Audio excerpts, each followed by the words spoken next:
क्या तुमने कभी गौर किया है कि इब्राहिम को हुक्म दर हकीकत बेटे को कुर्बान करने का नहीं था? उस वाक़े पर गौर करो तो तुम्हें समझ आएगा कि ज़ाहिरी कुर्बानी तो बेटे की थी, मगर इस्माइल दरअसल इब्राहिम की वो दुआ थी जिसे उन्होंने तड़प तड़प कर मांगने के बाद पाया था। और पता है, इब्राहिम अलैहिस्सलाम के लिए अल्लाह का इम्तिहान बेटे को कुर्बान करने का नहीं था, बल्कि सबसे ज़्यादा मांगी गई और सबसे ज़्यादा पसंदीदा दुआ को कुर्बान करने का था। और बिल्कुल इसी तरह हर शख्स का कोई ना कोई इस्माइल होता है जिसको अल्लाह की राह में कुर्बान करना बहुत मुश्किल होता है, मगर उसको कुर्बान किए बगैर आप अल्लाह के करीब नहीं जा सकते।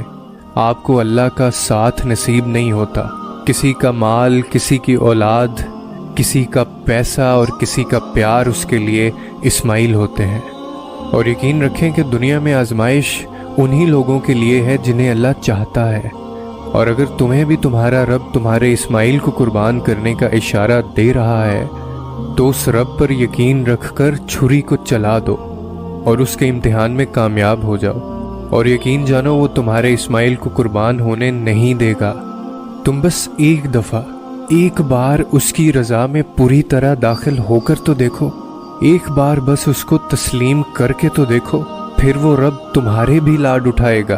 उसके हुक्म को मानने के लिए तुम्हें अपनी अना भी मारना पड़ेगी और अपना नफ्स भी, क्योंकि शैतान और नफ्स बार बार वसवसे डालते रहेंगे और तुम बार बार थकोगे। और इंतज़ार करो उस वक्त का जब खुशी के आंसू तुम्हारे गालों को तर करेंगे। और यकीन रखो, वो तुम्हें सुन रहा है, और वो जिसको पसंद कर ले उसकी कोई ख्वाहिश कभी भी अधूरी रह ही नहीं सकती। बस सब्र रखो और उसके मोजज़े देखो, और बेशक अल्लाह सुनने वाला और जानने वाला है।